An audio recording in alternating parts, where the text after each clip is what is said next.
wabarakatuh.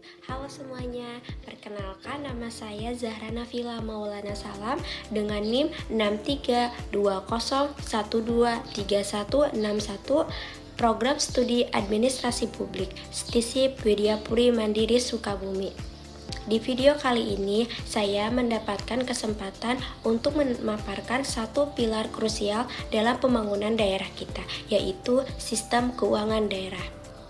Keuangan daerah bukan hanya sekedar urusan angka dan laporan akuntansi, lebih dari itu, ia adalah jantung dari otonomi daerah yang menentukan seberapa efektif suatu wilayah bisa mandiri dan menyejahterakan masyarakatnya.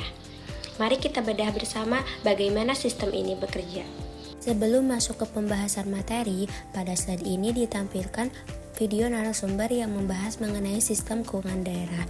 Narasumber ini memberikan penjelasan bahwa sistem keuangan daerah merupakan rangkaian proses pengelolaan keuangan pemerintah daerah, mulai dari tahap perencanaan, penganggaran, pelaksanaan, penatausahaan, pelaporan, pertanggungjawaban, hingga pengawasan. Seluruh proses tersebut bertujuan agar pengelolaan keuangan daerah berjalan secara efektif, efisien, transparan, dan akuntabel, sehingga dapat mendukung pembangunan daerah serta meningkatkan kesejahteraan masyarakat. Setelah memahami penjelasan dari narasumber tersebut, selanjutnya saya akan membahas lebih lanjut mengenai fungsi-fungsi sistem keuangan daerah. Baik, sebelum masuk ke fungsi-fungsinya, kita perlu memahami dasar hukum yang melegitimasi gerakan ini. Ada dua pilar hukum utama yang kita pegang.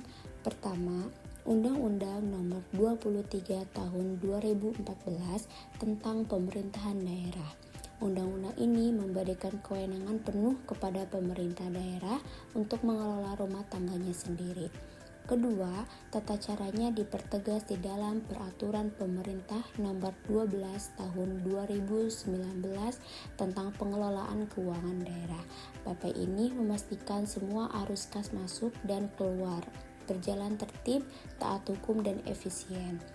Dengan adanya dua payung hukum inilah, sistem keuangan daerah memiliki kekuatan penuh untuk dijalankan. Sekarang kita masuk ke inti bahasan kita. Dua fungsi pertama yang menjadi fondasi awal adalah fungsi otoritasi dan fungsi perencanaan. Fungsi otoritasi artinya APBD adalah dokumen hukum yang sah. Pemerintah daerah tidak boleh membelanjakan uang rakyat sepeser pun tanpa adanya otoritasi resmi di anggaran. Ini adalah tameng utama kita dari penyalahgunaan wewenang. Sementara itu, fungsi perencanaan bertindak sebagai kompas. Di sini, sistem keuangan membantu daerah melihat proyeksi pendapatan masa depan dan merumuskan alokasi belanja terbaik agar selaras dengan target jangka panjang pembangunan daerah. Setelah direncanakan dan diotorisasi, bagaimana kita memastikan semuanya berjalan sesuai jalur? Disinilah fungsi pengawasan bekerja. Sistem keuangan daerah dirancang sebagai instrumen kontrol melalui 4 hal. Pertama, menjadi standarisasi kinerja untuk menilai efektivitas kinerja instansi pemerintah daerah. Kedua, menjadi alat pencegahan penyimpangan melalui proses audit internal berkala. Ketiga, mendorong transparansi publik sehingga masyarakat tahu persis kemana uang pajak mereka disalurkan.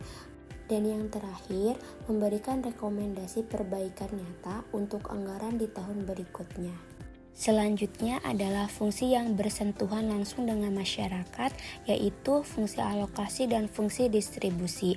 Sederhananya begini, alokasi berfokus pada efisiensi.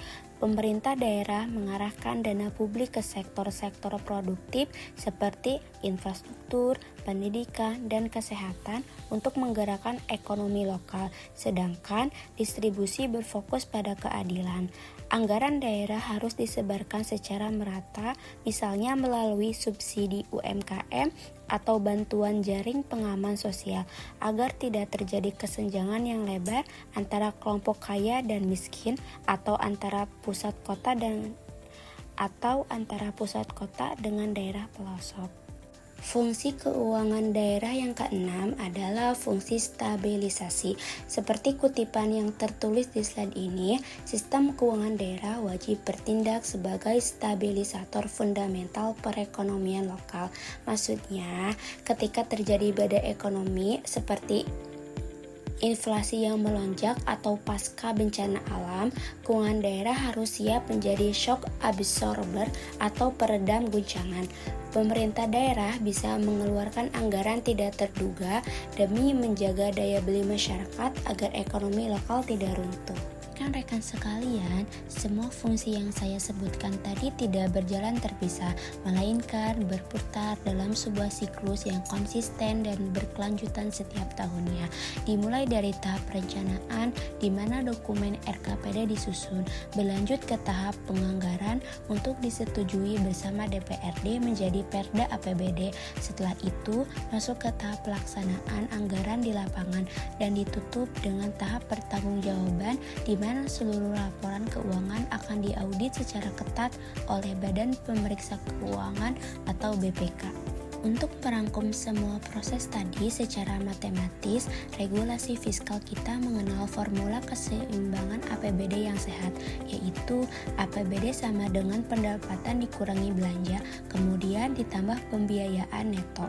Formula ini menunjukkan bahwa jika daerah mengalami defisit, artinya belanja lebih besar daripada pendapatan, kita membutuhkan instrumen pembiayaan neto seperti anggaran tahun lalu atau pinjaman daerah yang terukur untuk menutup celah tersebut agar roda pemerintahan tetap stabil.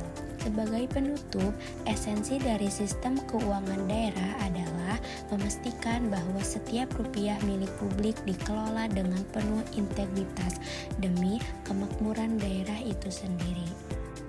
Baiklah, itu tadi penjelasan dari saya mengenai sistem keuangan daerah. Dan terima kasih telah menonton. Bye-bye. Wassalamualaikum warahmatullahi wabarakatuh.